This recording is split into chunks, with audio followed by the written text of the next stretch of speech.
ஸ்ரீ குருப்யோ நமக. ஸ்ரீ மாத்ரே நமக. சதுர்புஜே சந்திரகலாவதம்சே குச்சோன்னதே குங்குமராகச்சோனே புன்றேஷு பாசாங்குச புஷ்பபானஹஸ்தே நமஸ்தே ஜெகதேக மாதக. காளிதாசருடைய ஷியாமளா தண்டகம். சுஸ்ஸபேசாய மங்களம் சிவச்சிதம்பரம் சிவகாமசுந்தரி அம்பிகா சமேதம் அனந்த நடராஜமூர்த்தி கிருபா கடாட்சம் எல்லோருக்கும் கிடைக்கட்டும். இன்பமே சூழ்க, எல்லா உயிரும் என்பொற்றிருக்க.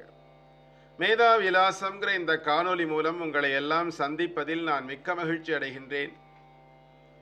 சிறப்பான சிந்தனைகள் அப்படிங்கிற ஒரு கூட்டு மொழியை நாம் பார்த்து வருகின்றோம். இந்த சிந்தனைகள் உங்களுடைய வாழ்க்கையை மேம்படுத்துவதற்கு உயர்த்தும், பயன்படும்.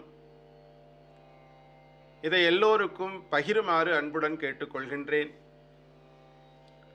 இன்னைக்கு நாம் பார்க்க போகிற சிந்தனை என்ன அப்படின்னா,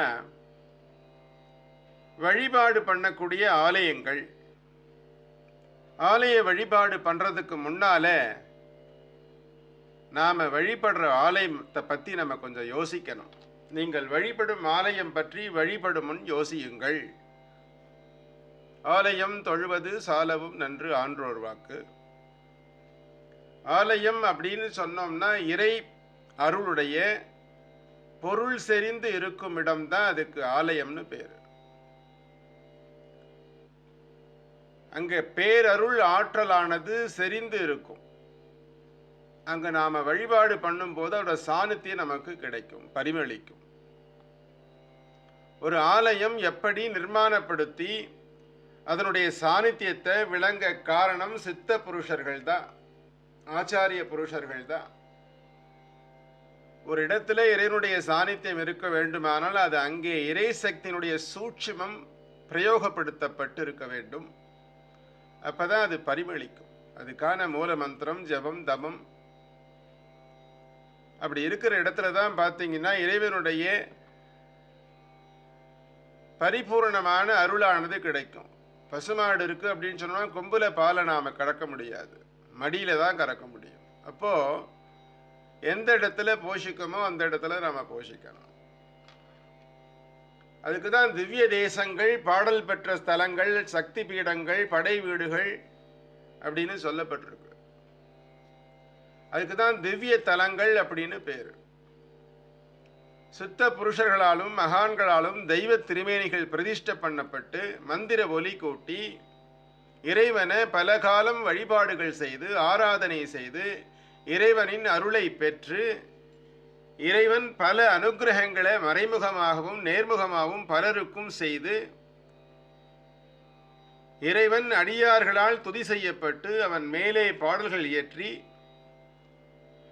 அதை அவன் முன்னால பாடி மங்களாசாசனம் செய்து இறை அருளை கிடங்கு போல சேமித்து வைத்திருக்கிறார்கள்.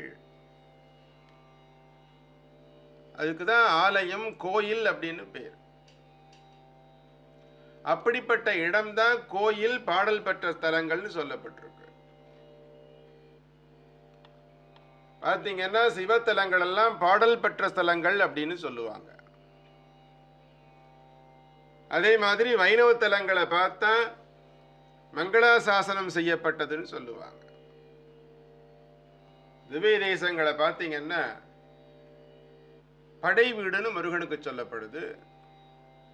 அறுபடை வீடு. அங்கே ஆச்சாரிய புருஷர்கள் பல பக்திமான்கள் எல்லாம் அருளை பெற்றிருக்காங்க, முருகனுடைய சாநித்தியத்தை பெற்றிருக்காங்க. நேராக முருகன் அனுகிரகம் பண்ணியிருக்கான், சிவன் அந்த மாதிரி அனுகிரகம் பண்ணியிருக்கார், பெருமாள் அந்த மாதிரி அனுகிரகம் பண்ணியிருக்கா, அம்பாள் அந்த மாதிரி அனுகிரகம் பண்ணியிருக்கா. பாடல் பெற்ற ஸ்தலங்கள்,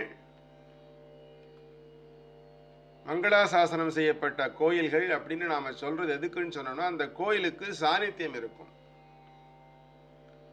அப்ப அந்த மகானுபாவர்கள் விட்டு சென்ற அந்த பலனான சாநித்தியம் அங்கே இருக்கிறதுனால நாம் அங்கே போனோமானா நமக்கும் அந்த இடத்துல நமக்கு இறை அருளானது பிரதிபலிக்கிறது. முறையா சேமிச்சிருக்கிற கோயில்ல பார்த்தீங்கன்னா மகானுபாவர்கள் விட்டு சென்ற இறை சக்தியை குறையாம அதுக்கு முறையா மறுபடியும் சேமிப்பு கிடங்களை சேர்த்துட்டு இருக்காங்களா இல்ல குறைச்சிட்டு இருக்காங்களான்றது கேள்விக்குறிதான். மகானுபாவர்கள் மந்திர ஒலி கூட்டை இறையருளை பெருக்கி வைத்து விட்டு சென்ற கோயில்கள் தான் இறைவனின் சாநித்தியம் பரிபூர்ணமா இருக்கும். அப்படி இல்லாம இந்த கலிகாலத்துல பாத்தீங்கன்னா, கலியுகத்துல நாம கோயிலை பல கட்டிக்கிட்டே இருக்கோம். கட்டுமான கோயில்கள் நிறைய புதுசா உருவாகிட்டே இருக்கு. நாம் கட்டும் கோயில்கள் எல்லாம் எந்த முறைப்படி கட்டப்படுகின்றது, அதற்கான விதிமுறைகள் முற்றிலும் கடைபிடிக்கப்படுகின்றதா என்றால் அதெல்லாம் கேள்விக்குறிதான்.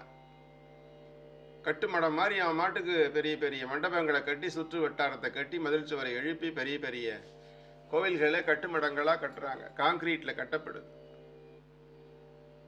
அங்கே இறை சாநித்தியத்திற்கான விதிமுறைகள் எல்லாம் எப்படி கடைபிடிக்கப்பட்டிருக்க வேண்டும் என்று சொல்லித்தர ஆட்கள் இல்லை. முதல்ல மகானுபாவர்கள் எழுதி வைத்து விட்டு சென்ற பத்ததிகளை கண்டு உணரவும் இளைய தலைமுறையினருக்கு பக்குவம் போதவில்லை.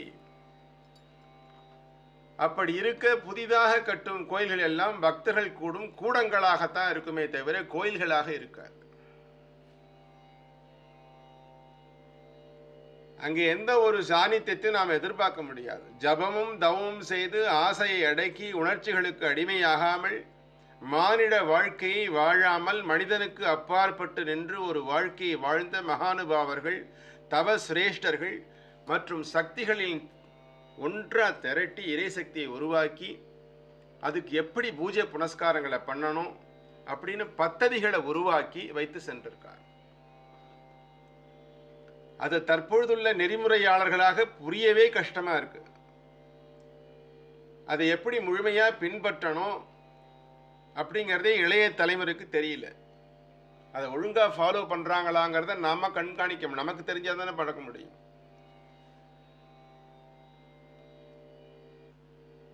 அப்போ பாத்தீங்கன்னா ஒரு எடுகோள் சொல்றேன் பாருங்க. தில்லை நடராஜ கோவில்ல தினமும் நடராஜ பெருமானுக்கு அர்த்தஜாம பூஜை முடிந்த பின்னால அன்றைய பூஜை ஸ்தானிகர் ஒரு செப்பு நாணயத்தை சொர்ண ஆகர்ஷ்ண பைரவருடைய பாதத்தில் வச்சுட்டு போவார். மறுநாள் காலையில பால் நிவேதியம் முடிந்து பள்ளியறை முடிந்து சுவாமியோட திருக்காப்பு திறந்த பிறகு பார்த்தோமான அன்னைக்கு வர பூஜை ஸ்தானிகர் அந்த செப்பு நாணயத்தை எடுத்து பார்க்கும் பொழுது ஒரு தங்க நாணயமா மாறி இருக்கும்.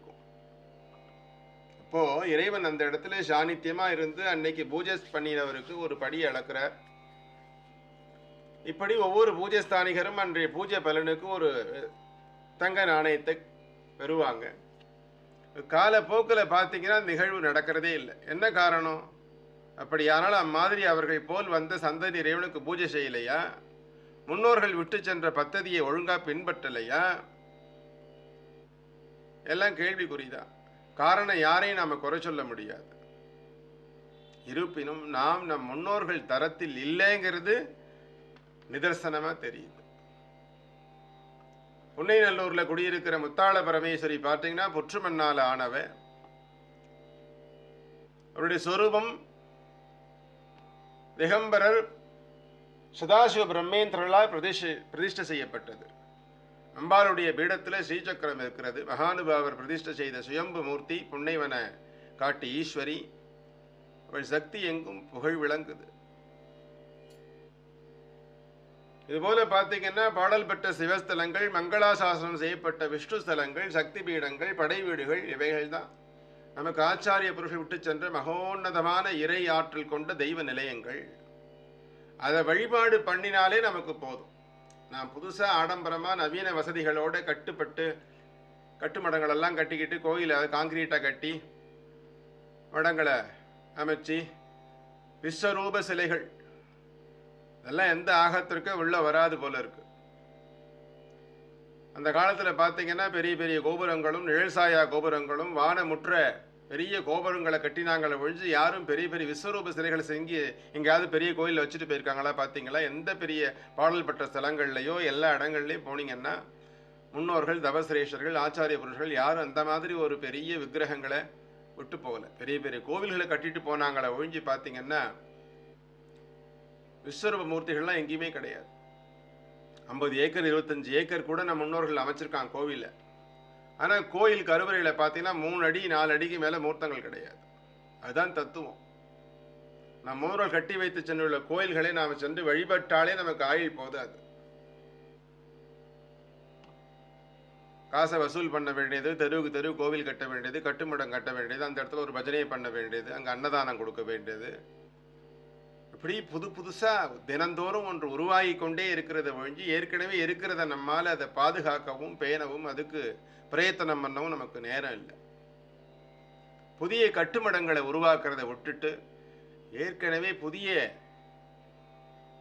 கலாச்சாரத்தை உருவாக்காம ஏற்கனவே இருக்கிற முன்னோர்கள் விட்டு சென்ற ஆலயத்தை அதை நாம் போய் தரிசனம் பண்ணி அதனுடைய சாநித்தியத்தை தெரிஞ்சு அங்கே நாம் கலாச்சாரத்தையும் பண்பாட்டையும் பெருக்க உறுதியாக இருக்கலாமே ஒழிய புது புது இடங்களை கட்டவோ கோவில் மடங்களை கட்டவோ முயற்சிக்கக்கூடாது. இறைவனுக்குன்னு அவங்க எல்லா விதமான கட்டுப்பாடுகளோடு முறைப்பாடுகளோடு பத்ததிகளை ஏற்படுத்தி ஆலயத்தை நிர்மாணம் பண்ணி இறைவனை வழிபாட்டுக்காக வச்சுட்டு போயிருக்க அந்த தலங்களை நாம் வழிபாடு பண்ணணும். அம்மாதிரியான இடங்களை போய் பார்த்து நம்முடைய வாழ்க்கையில் பெறக்கூடிய கஷ்டங்களை போக்கிக்கலாம், மனதுக்கு பரிகாரத்தை ஏற்படுத்திக்கலாம். அதுதான் நமக்கு உச்சிதமான விஷயமே ஒழிய நாம் புதிதாக கட்டப்பட்ட கட்டுமடங்களுக்கு போய் நாம் கலாச்சாரத்துக்காக போய் ஒரு இடத்த நேரத்தை கழிக்கிறதுக்கு போகிறதுல எந்த பிரயோஜனமும் இல்லை.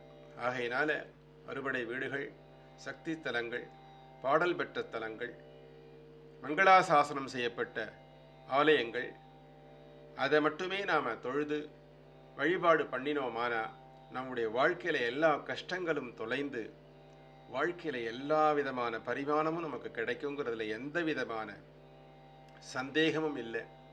கோவிலை சென்று வழிபாடு செய்யும் முன் சிந்தியுங்கள், கட்டுமடங்களுக்கு செல்லாதீர்கள், அங்கே கொடுக்கின்ற அன்னதானத்திற்கு பலியாகாதீர்கள், முறையாக கட்டப்பட்ட ஆலயங்களிலும் சாநித்தியமுள்ள கோயில்களையும் சென்று வழிபாடாற்றி உய்வீர்கள் என்று நம்புகின்றேன். சிறப்பான சிந்தனையோடு இந்த சிந்தனையை முடிக்கின்றேன். வேறு ஒரு சிறப்பான சிந்தனையோடு உங்களை மேதாவிலாசம் காணொலியில் சந்திக்கின்றேன். நன்றி, வணக்கம்.